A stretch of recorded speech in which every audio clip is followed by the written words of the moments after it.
বাংলাদেশে কি সংবিধান এক্সিস্ট করে নাকি করে না? বাংলাদেশে কি এখন কোনো সংবিধান আছে? কারণ যদি সংবিধান থাকে, প্রধানমন্ত্রী শেখ হাসিনা তিনি ছিলেন অতীতে, তিনি এখনো প্রধানমন্ত্রী কেন বলছেন? কারণ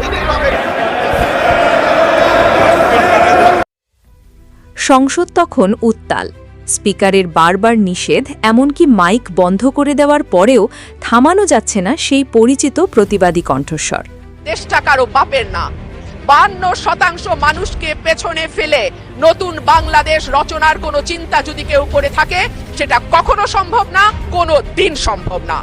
আওয়ামী লীগকে নিয়ে রুমিন ফারহানার একটি মাত্র বক্তব্যে সংসদে তৈরি হল নজিরবিহীন উত্তেজনা। কি এমন বলেছিলেন তিনি, যা শুনে রীতিমতো থমকে গিয়েছিল পুরো সংসদ? আজকের ভিডিওতে আমরা বিস্তারিত জানাব। রুমিন ফারহানা, যিনি দীর্ঘদিন ধরে সংসদের ভেতরে জনগণের কণ্ঠস্বর হয়ে ঝড় তুলে আসছিলেন, কিন্তু এবারের প্রেক্ষাপট ছিল সম্পূর্ণ ভিন্ন। সরাসরি সংবিধান এবং আওয়ামী লীগের রাজনৈতিক অবস্থান নিয়ে প্রশ্ন তুলে তিনি সবাইকে হতবাক করে দেন। তিনি বলেন, মাননীয় স্পিকার, আমি জানতে চাই বাংলাদেশে কি এখনও আগের সংবিধান বিদ্যমান আছে? কারণ যদি সেই সংবিধান এখনও থেকে থাকে, তবে শেখ হাসিনা এখনও বাংলাদেশের বৈধ প্রধানমন্ত্রী। যে দল 52% মানুষের সমর্থন পায়, সেই আওয়ামী লীগকে এই সংসদে নিষিদ্ধ করা হয়েছে। যদি সংবিধান অক্ষুণ্ণ থাকে, তবে মনে রাখবেন সামনের দিনগুলোতে আপনাদের জন্য ভয়াবহ কিছু অপেক্ষা করছে। 52% মানুষকে বাদ দিয়ে নতুন বাংলাদেশ গড়ার স্বপ্ন কোনো দিনও সম্ভব নয়, কোনো দিনও না। 52% মানুষকে পেছনে ফেলে নতুন বাংলাদেশ রচনার কোনো চিন্তা যদি কেউ করে থাকে। এই বক্তব্য দেওয়ার পরপরই সংসদে চরম উত্তেজনা ছড়িয়ে পড়ে। সরকারি ও বিরোধী পক্ষের বাদানুবাদে চারপাশ উত্তপ্ত হয়ে ওঠে। এক পর্যায়ে পরিস্থিতির নিয়ন্ত্রণ নিতে স্পিকার রুমিন ফারহানার মাইক বন্ধ করে দেন, কিন্তু দমানো যায়নি তার প্রতিবাদী কণ্ঠস্বর। মাইক ছাড়াই উচ্চ কণ্ঠে নিজের দাবিগুলো উচ্চারণ করে যাচ্ছিলেন তিনি। প্রিয় দর্শক, রুমিন ফারহানার এই বক্তব্য কি কেবলই রাজনৈতিক কৌশল, নাকি এর পেছনে রয়েছে গভীর কোনো সাংবিধানিক ব্যাখ্যা? 52% মানুষের সমর্থনের যে দাবি তিনি করেছেন, তা নিয়ে এখন রাজনৈতিক অঙ্গনে চলছে চুলচেরা বিশ্লেষণ। দেখুন, এই যে রুমিন ফারহানার যে বক্তব্যগুলো আপনারা শুনলেন, এই যে সংসদ কাঁপানোর বক্তব্য, টকশো কাঁপানোর বক্তব্য, ইভেন রাজপথে পর্যন্ত, এটা কিন্তু চারটিখানি কথা না। সবচেয়ে বড় কথা হচ্ছে রুমিন ফারহানার এই কথাটি বর্তমান ভাইরাল হয়ে গিয়েছে যে 52% মানুষকে আপনি বাদ দিয়ে কখনোই দেশ পরিচালনা করতে পারবেন না। মানে কি, 52% মানুষের, একটু লক্ষ্য করে শুনবেন, এই 52% মানুষের আমাদের বাংলাদেশের যে সংসদ রয়েছে, সেই সংসদে তাদের কোনো প্রতিনিধিই নাই যে তাদের দুঃখ কষ্ট নিয়ে কথা বলবে।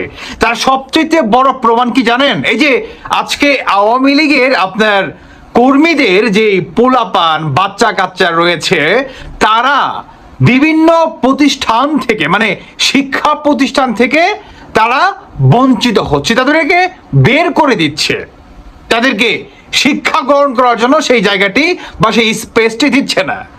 কাজে কি হবে? দেশটা সন্ত্রাসের দিকে যাবে। কারণ আপনি আলটিমেটলি আওয়ামী লীগকে সন্ত্রাসের দিকে আঙুল দিয়ে দেখাই দিচ্ছেন। ওই যে দেখো, এটা হচ্ছে তোমার রাস্তা। সেই রাস্তাটা কি জানেন? One and only mafia. কারণ আলটিমেটলি আপনি আওয়ামী লীগকে আন্ডারগ্রাউন্ডে ফেলে দিয়েছেন। তারা রাজনীতি করতে পারবে না, তারা মিছিল করতে পারবে না, তারা মিটিং করতে পারবে না। এতে কি হবে? বাংলাদেশ অস্থিতিশীল হবে, কখনো আপনার শান্তি নিয়ে আসবে না। বাংলাদেশের জনগণের ভিতরে শান্তি কখনোই আসবে না। আসবেই বা কিভাবে? 52% মানুষকে আপনি বাদ দিয়ে একটি সংসদ করে ফেললেন রাজাকারদের নিয়ে, সেখানে শান্তি না আসারই কথা, তাই কি নয়? দেখেন, এই সংসদে এই যে আওয়ামী লীগের কোনো প্রতিনিধি নাই, কোনো মানুষ নাই যারা নাকি আওয়ামী লীগকে নিয়ে কথা বলবে, যারা আওয়ামী লীগের আপনার অভাগা নেতা কর্মীরা যারা নাকি বর্তমান জেলে রয়েছে, তাদেরকে নিয়ে কথা বলবে। মিথ্যা মামলা যাদেরকে আপনারা গ্রেফতার করছেন তাদেরকে নিয়ে কথা বলবে। এই সংসদ কি আওয়ামী লীগের? এই সংসদ কি বাংলাদেশের 52% মানুষের? এই সংসদ কার?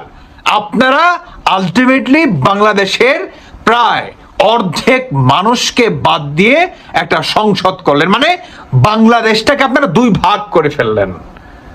এই হচ্ছে আপনার পাকিস্তান আর হচ্ছে তথাকথিত মুক্তিযোদ্ধা, মানে বিএনপির কথা বলছি, আর এটা হচ্ছে পিওর বাংলাদেশ। এই হচ্ছে আপনারা গোটা বাংলাদেশকে দুই ভাগে ভাগ করে ফেললেন। রুমিন ফারহানার কথাটা হচ্ছে আলটিমেটলি এই জায়গাটায়, বুঝতে পারছেন? রুমিন ফারহানাকে সেলুট জানাই। উনি সত্যি একজন চমৎকার একজন মানুষ ভাই, যেই মানুষ বর্তমান বিএনপির আপনার একদম মানে পেন্ট পাইনা হেচড়া খুইলা ফেলতেছে। বর্তমান বিএনপি চাচ্ছে রুমিন ফারহানাকে তার দলে বেড়াতে, প্রস্তাব পর্যন্ত দিয়েছে, কিন্তু রুমিন ফারহানা ডিরেক্ট সেটাকে রিজেক্ট করে দিয়েছে। এটাই হচ্ছে রুমিন ফারহানা। এই রুমিন ফারহানাই উনি আওয়ামী লীগকে ফেরাবে, কারণ উনি জানে যদি এই আওয়ামী লীগ না আসে, আওয়ামী লীগকে রাজনীতি না করতে, তাহলে বাংলাদেশ কখনোই শান্তি পাবে না। বাংলাদেশের 52% মানুষ এভাবেই অধপতনে যেতে পারে না, নেবার এবার। দর্শক বন্ধুরা, আপনারা কি মনে করছেন? রুমিন ফারহানার সাথে কি আপনারা রয়েছেন?